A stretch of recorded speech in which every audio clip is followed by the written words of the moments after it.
Hi, boys and girls. Bridge to Terabithia, Chapter 10, The Perfect Day.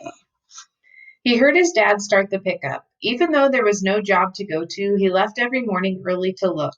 Sometimes he just hung around all day at the unemployment office. On lucky days, he got picked up to unload furniture or do cleaning. Jess was awake. He might as well get up. He could milk and feed Miss Bessie and get that over with. He pulled on a t-shirt and overalls over the underwear he slept in. Where are you going? Go back to sleep, Maybelle. I can't. The rain makes too much noise. Well, get up then. Why are you so mean to me? Will you shut up, Maybelle? You'll have everyone in the whole house woke up with that big mouth of yours. Joyce Ann would have screamed, but Maybelle made a face. Oh, come on, he said. I'm just going to milk Miss Bessie. Then maybe we can watch cartoons if we keep the sound real low. Maybelle was as scrawny as Brenda was fat. She stood a moment in the middle of the floor in her underwear, her skin white and goosebumpy. Her eyes were still drooped from sleep, and her pale brown hair stuck up all over her head like a squirrel's nest on a winter branch. That's got to be the world's ugliest kid, he thought, looking her over with genuine affection. She threw her jeans into his face. I'm going to tell Mama. He threw the jeans back at her. Tell Mama what? How you just stand there staring at me when I ain't got my clothes on? Lord, she thought he was enjoying it. Yeah, well, he said, heading for the door so she wouldn't throw anything else at him. Pretty girl like you can't hardly help myself. He could hear her giggling as he crossed the kitchen. The shed was filled with Miss Bessie's familiar smell. He clucked her gently over and set his stool at her flank and the pail beneath her speckled udder. The rain pounded the metal roof of the shed so that the plink of milk in the pail set up a counter rhythm. If only it would stop raining. He pressed his forehead against Miss Bessie's warm hide. He wondered idly if cows were ever scared, really scared. He had seen Miss Bessie jitter away from PT, but that was different. A yapping puppy at your heels is an immediate threat. But the difference between him and Miss Bessie was that when there was no PT in sight, she was perfectly content, sleepily chewing her cud. She wasn't staring down at the old Perkins place, wondering and worrying. She wasn't standing there on her tippy toes while anxiety ate holes through all her stomachs. He stroked his forehead across her flank and sighed. If there was still water in the creek come summer, he'd ask Leslie to teach him how to swim. How's that? He said to himself. I'll just grab that old terror by the shoulders and shake the daylights out of it. Maybe I'll even learn scuba diving, he shuddered. Oh, so he doesn't know how to swim, so that's why he's been so terrified of that creek.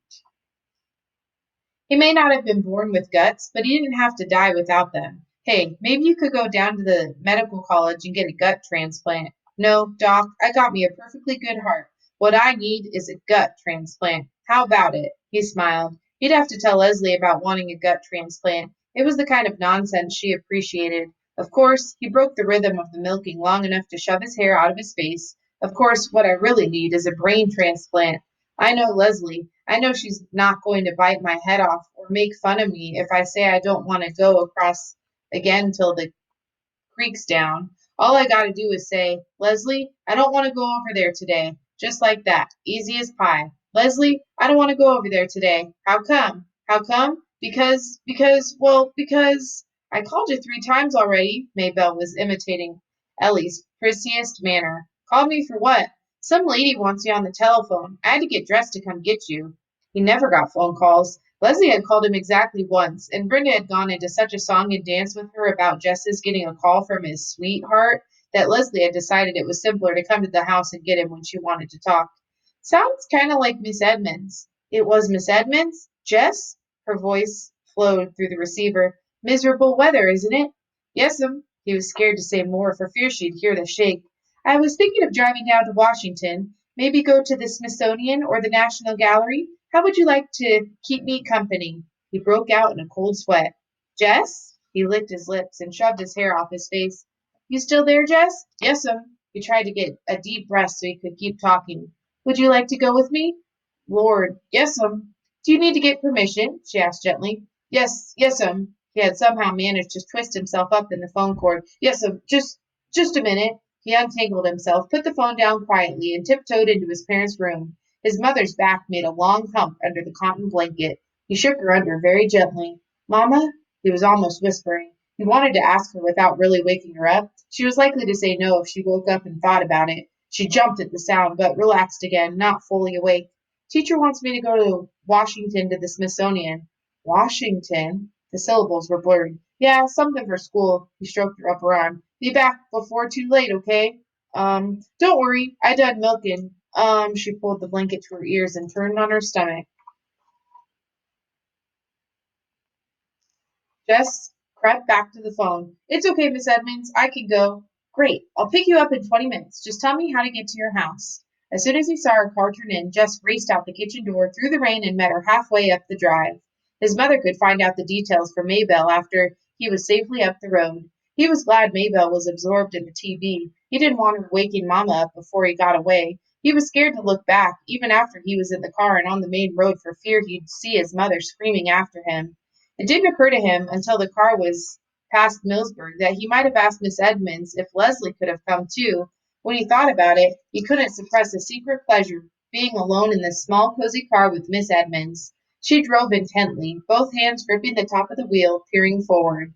The wheels hummed and the windshield wipers slicked a merry rhythm. The car was warm and filled with the smell of Miss Edmonds. Jess sat with his hands clasped between his knees, the seatbelt tight across his chest. Ding, Rain, she said. I was going stir crazy. Yes'm, he said happily. You too, huh? She gave him a quick smile. He felt dizzy from the closeness. He nodded. Have you ever been to the National Gallery? No, ma'am. He had never even been to Washington before, but he hoped she wouldn't ask him that. She smiled at him again. Is this your first trip in an art gallery? Yes'm. Great, she said. My life has been worthwhile after all. He didn't understand her, but he didn't care. He knew she was happy to be with him, and that was enough to know. Even in the rain he could make out the landmarks, looking surprisingly the way the books had pictured them.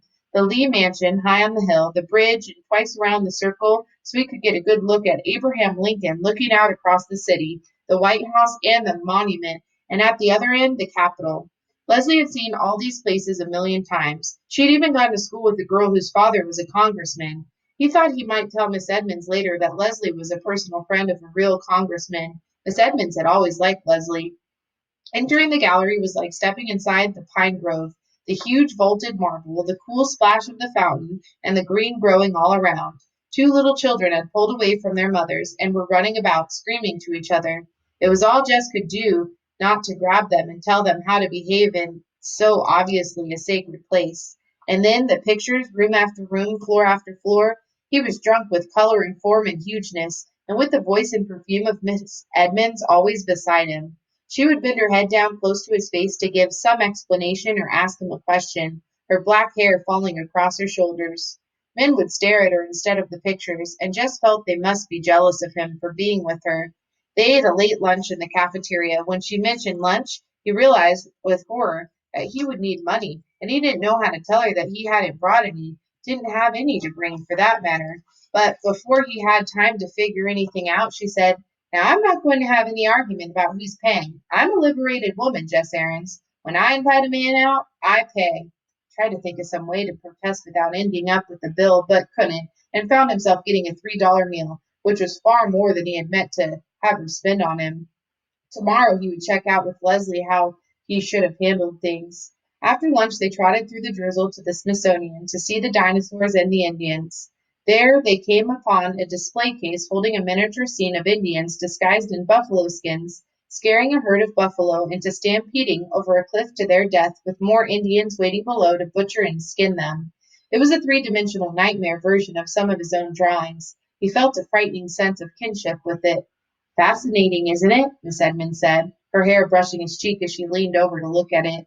He touched his cheek. Yes'm. To himself he said, I don't think I like it. But he couldn't hardly pull himself away. When they came out of the building, it was into brilliant spring sunshine. Jess blinked his eyes against the glare and the glisten. Wow, Miss Edmonds said. A miracle. Behold the sun. I was beginning to think that she had gone into a cave and vowed never to return like the Japanese myth. He felt good again. All the way home in the sunshine, Miss Edmonds told funny stories about going to college one year in Japan, where all the boys had been shorter than she, and she hadn't known how to use the toilets. He relaxed. He had so much fun to tell Leslie and ask her. It didn't matter how angry his mother was, she'd get over it, and it was worth it. This one perfect day of his life was worth anything he had to pay. One dip in the road before the old Perkins place, he said, just let me out at the road, Miss Edmonds. Don't try to turn in. You might get stuck in the mud. Okay, Jess, she said. She pulled over at his road. Thank you for a beautiful day. The western sun danced on the windshield, dazzling his eyes. He turned and looked Miss Edmonds full in the face. No, ma'am. His voice sounded squeaky and strange. He cleared his throat. No, ma'am. Thank you. Well, he hated to leave without being able to really thank her, but the words were not coming for him now. Later, of course, they would, when he was lying in bed or sitting in the castle. Well, he opened the door and got out. See you next Friday, she nodded, smiling. See you.